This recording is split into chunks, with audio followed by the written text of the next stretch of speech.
that how different things are from the late 70s, early 80s to this day and age.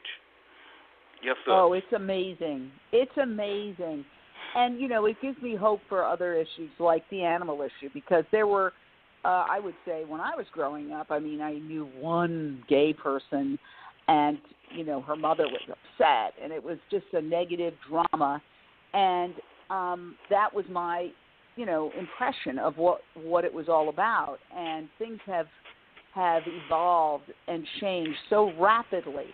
And, it just requires people to say, okay, just live your own life as long as you're not hurting me or anybody else. Isn't that the motto, or conservative motto, don't tread on me? That's why I find this obsession with what other people are doing in their bedroom or in the bathroom stall so astounding. And I have to go back to psychology, because psychologists will tell you that people who are obsessed with other people's sexuality and they're very, very judgmental are usually, quite often, repressing their own homosexual urges.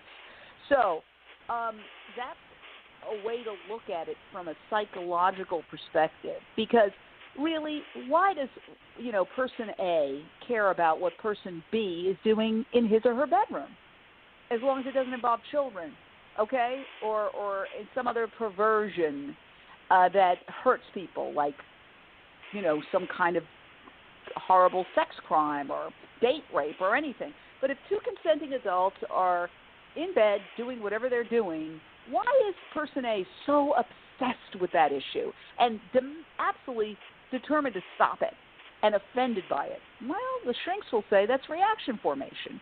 You create a smoke screen. And that's why I say it's important to go into analysis, because if you haven't been analyzed, you would never be able to realize that. But then all of a sudden, in the process of learning about yourself, you might realize, gosh, there's got to be a reason why I care so much about this.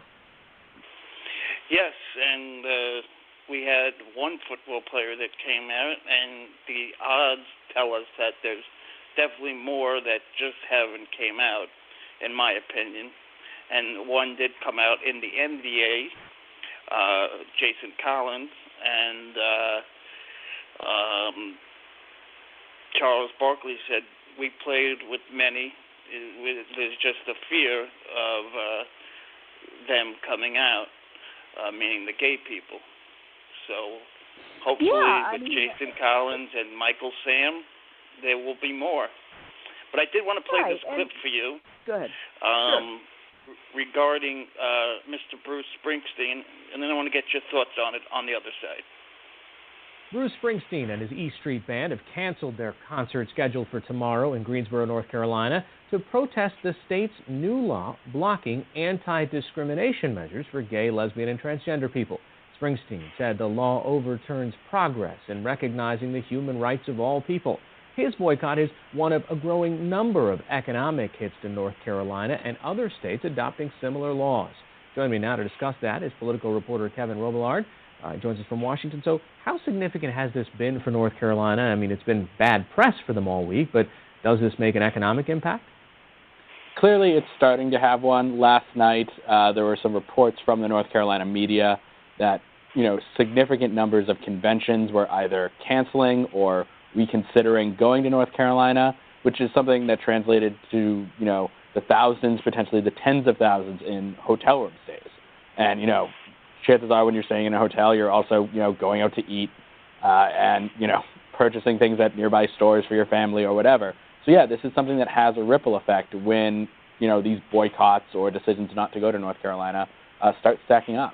I heard the NBA All-Star Game is supposed to be in Charlotte next year, and even Charles Barkley is asking for it to move, a former player and a commentator. There was also PayPal that pulled the opening of a 400-person facility in the state. Yeah, that was a really significant one, because also one thing that every state is trying to do is trying to woo tech companies like PayPal to their state. So if these tech companies in particular make a big stand on this, that's something that could really discourage governors like Pat McCrory in North Carolina, from passing these similar laws. And you've since seen a lot of Democratic governors who are sort of trying to maybe stick it in the eye of North Carolina, sort of put out their hands and say, hey, PayPal, come here. The Democratic governor of Montana, for instance, said, hey, PayPal, we'll come up with a tax package for you to move here instead of moving to North Carolina. Well, what's also interesting is it seems to pit two different sides of the Republican Party, the pro-business side against the social conservative side. Yeah, and this is, an ongoing fight between the Republican Party. They have these two wings. And these two wings are always going to clash just on the base level over what the Republican Party should prioritize. But this is an instance where these things are coming into direct conflict.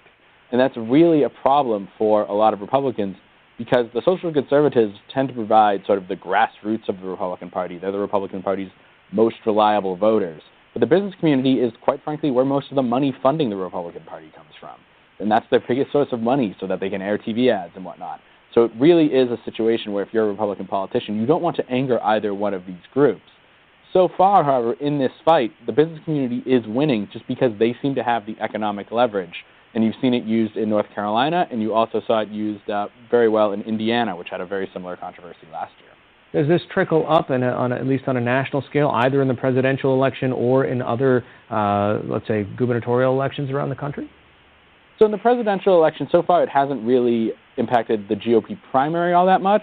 That said, at this point, a majority of Americans do support gay rights, and it hurts the image of the Republican Party in general. So that's something that, don't be surprised if you see Hillary Clinton really going out of her way to speak out against laws like this if she becomes the general election nominee. As for gubernatorial races, there's really going to be two on the ballot in the fall, where this is really going to be the central issue. Pat McCrory from North Carolina is up for re-election in November. He's facing the Attorney General of North Carolina, Roy Cooper. And then in Indiana, which again had a very similar controversy last year, Mike Pence is facing a Democrat named John Gregg. Both of those are expected to be very, very contested elections and two of the closest governor's races in the country. And this might turn out to be the decisive issue in both of them. All right, political reporter Kevin Robillard joining us from Washington. Thanks so much. Great to be on. Jane Velez Mitchell, what's your thoughts on what's going on in North Carolina and what Bruce Springsteen did with his concert? I applaud Bruce Springsteen. For every action, there's an equal and opposite reaction. And if you're going to behave in a hateful manner and pass hateful legislation, expect consequences. Because at the end of the day, the only thing that gets through is money. Cha-ching. You want to have that idea and you want to discriminate against people based on their sexual orientation, which is not something they choose. It's something they're born with. I certainly didn't choose being gay. In fact, I fought like hell to be straight for years. I got married to a man. No way in hell I was going to be gay. And guess what? I was gay, and I drank over it. I realized that the reason I came out after I got sober is that I couldn't drown my sexual orientation in Chardonnay anymore. So, there's consequences for that kind of hateful ideology, and it's all such nonsense. I mean, you're worried about transgenders in bathrooms. It's like, what? There are people being raped and murdered all over this country, unfortunately. Women chopped up, often by their boyfriends. Intimate partner violence is a leading cause of violence. And when people kill, usually there's a personal connection. And even when there's a stranger connection, it's not being done by men who have had male-to-female operations and now have vaginas. And it's not being done by women who have decided that they're men trapped in women's bodies and who got a sex change operation. The boogeyman has nothing to do with it. It's people's fear of the whole issue because, and I'll tell you why, it's that we define ourselves primarily by our gender more than anything else, by our ethnicity, our race, our nationality, and our gender. And so when you start saying to people that that's fluid and that, guess what, you really have to find a deeper identity than just your gender. You have to know who you are in your soul. And you can't just put on, a hackneyed stereotype of tough guy or, I'm a little princess. Those are my dogs. And you can't just. That's not an identity. So stop it. the reason it freaks people out is it kind of makes them realize on a very deep level, oh my God, I can't just rely on that. That I'm, people use a lot of things. They use careers and their job for their identity too, and that's why you see men when they retire, particularly men, because it's more important. I think society tells them for men, although it's increasingly important for women, thank God. But when a man retires, he loses his identity, and all of a sudden he doesn't know who he is or why he's alive, and then he becomes despondent, and soon he's half a shell of a person because he used his career as a crutch all his life to form an identity. And the same is true with gender. Ultimately, we have to find out who we are as individuals. And how do we find that out? Well, what do we care about? What are our values? And I'm not just talking about the, Hallmark cards family values. I'm talking about, for example, to me, my journey has been to compassion. I feel that my value, what makes me tick, the most important thing is to have compassion, to have empathy, not just for other people, but for all living beings, who have eyes and hearts and who feel pain and suffering. And so ultimately it's about not hurting and not killing. And, that's when it gets back down to going plant-based, because